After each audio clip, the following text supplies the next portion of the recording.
Bonjour et bienvenue à ce troisième épisode du podcast de Tisane et Jazette. Mon nom est Brigitte et je suis ici aujourd'hui pour vous parler de routine matinale.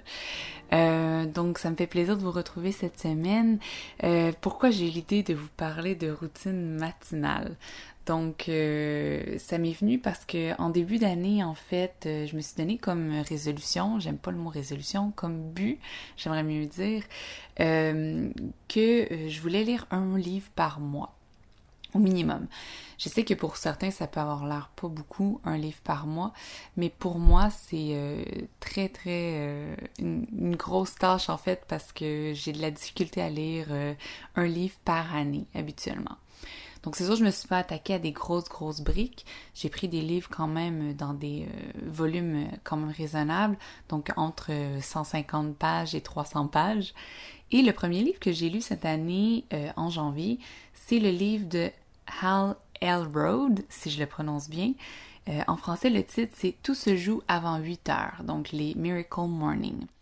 J'avais vu se passer ce livre-là sur l'Instagram de Valérie Bourdeau. Vous pouvez la suivre sur Instagram, elle donne des très bonnes lectures. Donc justement, elle est opposée de moi, elle lit je sais pas combien de livres par mois là. Je sais pas si elle lit autant qu'avant, mais elle postait beaucoup de revues de livres en fait sur son Instagram. Et j'ai justement vu qu'elle avait posté ce livre-là de Hal Elrod. Puis je me suis dit pourquoi pas essayer.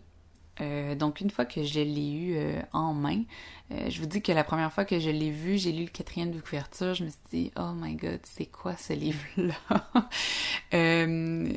L'auteur donne pas le goût de lire le livre, pour être honnête, parce que j'ai l'impression qu'il arrive vraiment avec un point de vue qui peut avoir l'air hautain. Mais plus qu'on lit le livre, plus qu'on s'aperçoit que aucunement il est vraiment là pour partager son expérience, puis vraiment nous dire qu'est-ce que lui en retire de cette routine matinale, parce que le livre parle de routine matinale. Donc en fait, Hal, je vais l'appeler Hal parce que c'est beaucoup plus facile pour moi. Hal commence le début de son livre en nous parlant d'anecdotes de sa vie. Donc, il a été victime d'une... Je vais pas trop vous spoiler le truc. Il nous parle qu'il a été victime d'un accident de voiture. Il était pas supposé marcher par la suite. Et après cet accident de voiture, il a vécu, je crois, pendant la crise économique, sa compagnie a fait faillite. Et à la suite de la faillite, il a aussi été diagnostiqué avec un cancer. Donc, après toutes ces 3 épreuves-là de la vie, il s'est relevé et il s'est dit qu'est-ce que je peux faire pour, en fait, changer ma vie pour le mieux et continuer à avancer malgré tout ce qui m'est arrivé. Donc, c'est là qu'il a commencé à appliquer ce qu'il appelle le Miracle Morning. C'était une recette de routine matinale qu'il avait trouvée en ligne, où je crois qu'il avait discuté avec un ami, et il a décidé de l'appliquer à sa sauce, et c'est de là qu'est venue l'idée du livre. En gros, qu'est-ce que c'est le Miracle Morning? C'est en fait une série d'activités que vous faites le matin pour démarrer votre journée du bon pied. Donc, que ce soit pour travailler, que ce soit juste pour avoir l'esprit plus clair, d'être plus motivé dans votre journée, que ce soit si vous travaillez pour vous, si vous travaillez pour quelqu'un, ou simplement si vous avez une activité prévue avec des gens, avec des amis, avec la famille, ou un voyage. Donc, c'est vraiment une petite routine du matin qui permet de justement passer les meilleures journées. Être plus positif si on veut, en quelque sorte. Moi, c'est vraiment comme ça que je l'utilise. En fait, il explique dans son livre qu'il faut se laisser au moins 1 heure le matin pour pouvoir pratiquer cette petite routine-là. Et aussi, il y a la version abrégée de 6 minutes. Donc, dans 1 heure, il la sépare en 6 fois 10 minutes. Et chaque 10 minutes, c'est une activité différente. Je veux pas vous lancer sur chaque activité. Vraiment, il faut vraiment lire le livre pour mieux comprendre. Et donc, chaque activité a un but précis, que ce soit pour le mental, pour le physique ou simplement pour être motivé, être positif, le laisser aller. Donc, c'est vraiment très, très intéressant. Tout est détaillé dans le livre. Donc, je veux pas vous faire juste vous parler simplement du livre aujourd'hui. Je voulais vraiment vous parler de comment moi je l'ai adapté à mes matins et qu'est-ce que ça a changé dans ma vie. Donc, dernièrement, Hans me demandait j'aimerais ça que tu me parles de ta routine du matin ou j'aimerais ça lire le livre de Hal parce que il aimerait ça, il m'a dit qu'il aimerait ça avoir une structure matinale le matin. Et je m'aperçois que ça a été quelque chose que j'ai cherché longtemps d'avoir une routine matinale, d'avoir une structure le matin. Et j'ai aussi découvert, à force de le forger, que c'est quelque chose qui est très très important pour moi et c'est quelque chose qui est sacré en fait. Donc, si j'ai pas ma routine du matin, si j'arrive pas à faire un minimum de choses que j'aimerais faire le matin pour démarrer ma journée, c'est assez difficile pour moi de passer le reste de la journée, d'être productive. Oui, d'être optimiste, ça va être plus facile à rattraper même si j'ai pas ma routine du matin, mais je vous dirais que le côté productif, c'est vraiment ça qui m'aide le matin là, à être vraiment, d'avoir la tête à travailler, à faire ce que j'ai à faire. Donc, c'est ça, à quoi ressemblent mes routines du matin, en fait. Moi, je me fie vraiment beaucoup à ce que il est écrit dans le Miracle Morning parce que j'ai essayé sa recette et ça marche très, très bien pour moi. Je fais pas les 6 activités tous les jours. J'en fais des fois 4, des fois j'en fais 3, dépendamment des journées. Mais j'essaie au moins d'en garder 2 tous les matins. Les 2 vraiment que j'aime le plus, c'est vraiment écrire et méditer. C'est vraiment les trucs qui m'aident vraiment à partir de la journée du bon pied. Donc écrire, je vais vous expliquer mon fonctionnement en fait, c'est très très simple. Je fais juste me dire, j'écris pendant 10 minutes. Bon, selon le Miracle Morning, c'est un 10 minutes, mais des fois j'écris un petit peu plus. Donc je vais écrire sur papier parce que ça me permet d'être concentrée juste sur ce que je fais et pas aller faire autre chose sur Internet, sur Facebook, etc. Donc vraiment, j'écris sur papier parce que c'est old school puis on aime bien ça. Et je me mets un minimum de 1 page. Je sais que là encore, là, ça peut avoir l'air rien pour des gens, mais pour moi, 1 page, certains jours, ça peut être très, très, très difficile. Il y a des jours que je suis un petit peu plus inspirée, je vais écrire 2 ou 3 pages. Donc ça, c'est l'espace écriture pour moi. Et la deuxième chose, c'est la méditation. Donc vraiment, si j'ai pas le temps de méditer, parce que on dit qu'on n'a pas le temps, mais si je ne prends pas le temps, parce qu'on a tous le même temps dans une journée, on a tous 24 heures, j'espère que je vous apprends rien maintenant. Simplement, c'est qu'on met pas nos priorités tous à la même place. Donc c'est sûr que souvent, la facilité, c'est de dire qu'on n'a pas le temps. Mais en fait, c'est qu'on décide de pas prendre le temps. Donc, je pense que c'est important d'être honnête avec soi-même, puis de se dire, où est-ce que je mets mon temps et mes priorités. Et des fois, d'investir dans soi, c'est peut-être important, en fait. C'est plus important que ce qu'on pense, parce que ça nous permet de mieux interagir avec les autres. Donc, petite parenthèse fermée sur le temps. Donc, quand je prends le temps, je médite. Je médite un minimum de 5 minutes quand je prends le temps et ça peut aller jusqu'à 15. Donc, c'est pas grand-chose 15 minutes dans une journée. Si je ne prends pas le temps, je vais le faire seulement 1 minute.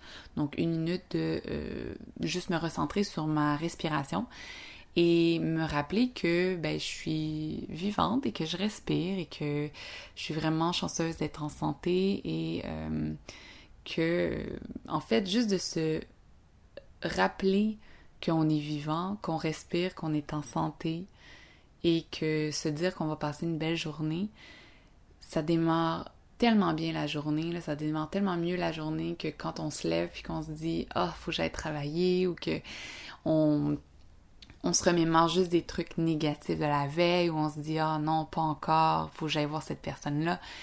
Je pense que juste de prendre 2 secondes, 1 minute, 5 minutes, juste pour se dire « Ben, je suis vraiment contente d'être là, puis ça va bien se passer ».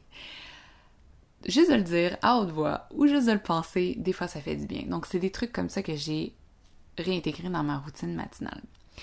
Quand j'ai commencé à faire ma routine matinale, je vous dirais que c'était pas très très facile. Au début, justement, j'essayais de me lever 1 heure et demie plus tôt. J'ai jamais été quelqu'un de matinal jusqu'à récemment, je vous dirais. Mais j'ai toujours aimé ce côté-là du matin que personne n'est réveillé aux alentours, que c'est silencieux dans les rues, si tu décides d'aller marcher, d'aller courir, il n'y a pas personne, c'est calme, avant que tout le monde se réveille. J'ai toujours aimé ce côté-là, mais j'ai jamais fait l'effort de me lever le matin pour le vivre, pour le voir plus souvent. Et ça aussi, c'est un des trucs qui est vraiment bien avec se lever tôt, c'est que si vous appréciez vous lever tôt, malgré que vous aimez dormir, vous avez hâte à ce moment-là d'être seul. C'est tellement paisible, c'est tellement apaisant, ça fait vraiment du bien. Donc, c'est à répéter pour soi. Là. Moi, ça me fait vraiment, vraiment du bien. Comme je disais au début, quand j'essayais de faire une routine du matin, je voulais tout faire. Donc, je voulais me réveiller le matin, je voulais faire du sport, je voulais lire, je voulais méditer, je voulais écrire, je voulais me faire un thé, je voulais écouter des vidéos d'inspiration, je voulais parler avec mes amis à l'autre bout du monde. Je voulais tout faire dans ma routine du matin. Je voulais écrire à mes amis, répondre à des emails, mais ce qui arrivait, c'est que je me poussais à tout faire. Ça me prenait 1 heure, 1 heure et demie, même 2 heures des fois. Mais c'est que j'avais pas de coupure dans ma routine du matin. Donc, ce qui faisait que ma routine du matin s'éternisait et tout ce que je voulais faire après, c'était mis de côté, en fait. C'était comme si ma routine du matin était utilisée comme outil de procrastination, si on veut. En lisant le livre de Hal Elrod, ce que j'ai découvert, c'est que en fait, une routine du matin, ça n'a pas besoin d'être parfait. On n'a pas besoin de tout faire le matin comme on veut, comme en fait on nous enseigne. Il faut vraiment trouver ce que nous on aime faire le matin. Peut-être que pour vous, c'est juste de prendre un thé ou un café et de lire. Peut-être que c'est juste d'écouter de la musique, de mettre la radio, d'écouter de la musique, de danser un petit peu. Il y en a que c'est d'écrire, comme moi. Il y en a que c'est de méditer. Il y en a que c'est juste d'aller prendre une marche à l'extérieur. Quelque chose qui vous fait du bien le matin, puis qui fait que vous avez pris soin de vous, en fait. Vous n'avez pas besoin de faire toute la liste qu'il propose non plus dans son livre. Et il dit, il n'y a pas de matin parfait. Donc au début, j'ai essayé de m'en tenir aux 6 aspects qu'il traitait dans son livre et je me suis aperçue que ça marchait pas tout le temps pour moi. Donc c'est pour ça que j'en suis venue à si je peux en faire juste 2 ou 3 le matin, je fais ces 2 ou 3-là, mais j'ai fait bien. Puis vraiment, ça me permet de continuer à avancer par la suite, de fermer cette parenthèse-là de routine du matin et de commencer ma journée. Au lieu de m'éterniser puis de dire « Ah ben non, ma routine du matin n'est pas encore terminée, je suis pas allée courir » ou « Ah, ma routine du matin n'est pas encore terminée, j'ai pas lu ». Donc, je pense qu'il faut se mettre une barrière à un moment donné puis se dire « Bon, ok, ce matin j'ai réussi à faire tant », d'être fier de soi, de se donner une petite tape sur l'épaule puis se dire « C'est bon, ça va bien aller, la prochaine fois, on va juste faire mieux si on sent qu'on n'en a pas fait assez. » Mais personnellement, quand je fais 2 ou 3 activités pour me réveiller le matin, je suis vraiment plus satisfaite d'en avoir fait 2 ou 3 comme il faut, qui me font du bien, que d'en avoir fait 6 puis de m'avoir éternisé pendant 2 heures. C'est bien beau parler de routine du matin, de parler d'avoir 1 heure de plus le matin, d'avoir 1 demi-heure de plus le matin, mais comment on fait pour se lever plus tôt? Donc, moi, ça n'a pas toujours été quelque chose de facile, me lever tôt. C'est encore très, très difficile aujourd'hui, je vous l'avoue. Mais en moyenne, j'essaie de me lever entre 5 et 6 heures. C'est pas tout le monde qui peut se permettre de se lever à cette heure-là. Puis c'est pas tout le monde non plus qui a le courage ou qui veut se lever à cette heure-là. Il y en a qui veulent dormir un petit peu plus. Mais pour ceux que ça intéresse de se lever un petit peu plus tôt, que ce soit pour aller courir ou juste pour méditer ou pour se faire un bon déjeuner, le truc que moi j'ai essayé et que ça a marché, j'ai pris ça à nulle part, c'est vraiment venu de moi-même et je me suis dit je vais l'essayer comme ça. En fait, un matin, ce que j'ai fait, j'ai mis mon cadran, je vous donne un exemple, je me levais tous les matins à 7 heures. Ce matin-là, au lieu de mettre mon cadran à 7 heures, j'avais décidé de le mettre à 6h58. Vous allez me dire 2 minutes, c'est rien, c'est facile, ok, je vais le mettre 2 minutes. Mais combien de fois on se réveille le matin avant notre cadran, il est 6h55, puis on se dit, j'ai encore 5 minutes. Il y a des gens qui vont dire, j'ai encore 5 minutes, ils vont se rendormir. Et il y a d'autres personnes qui vont se dire, avoir su, j'aurais pas ouvert l'œil pour regarder l'heure.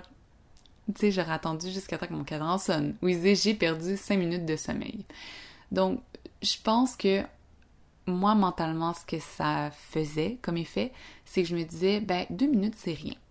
Je vais mettre 2 minutes. Je vais pas voir la différence au niveau de mon sommeil, au niveau de mon corps. 2 minutes, je vais essayer ça comme ça.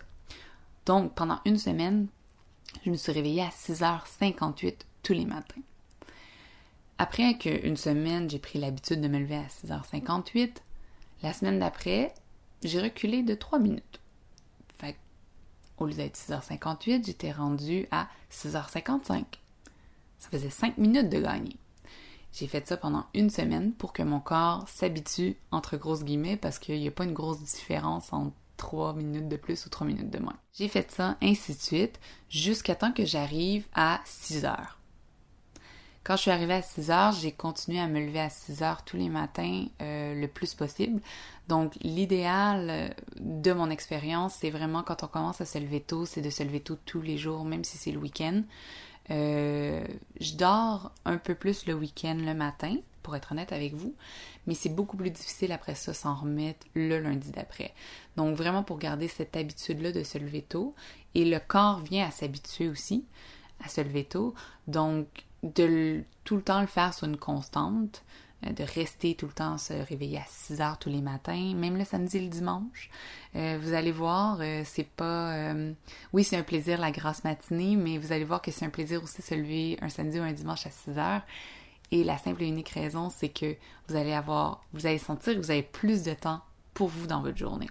Donc c'est ça, c'est sûr que pour se lever plus tôt, il faut se coucher un petit peu plus tôt.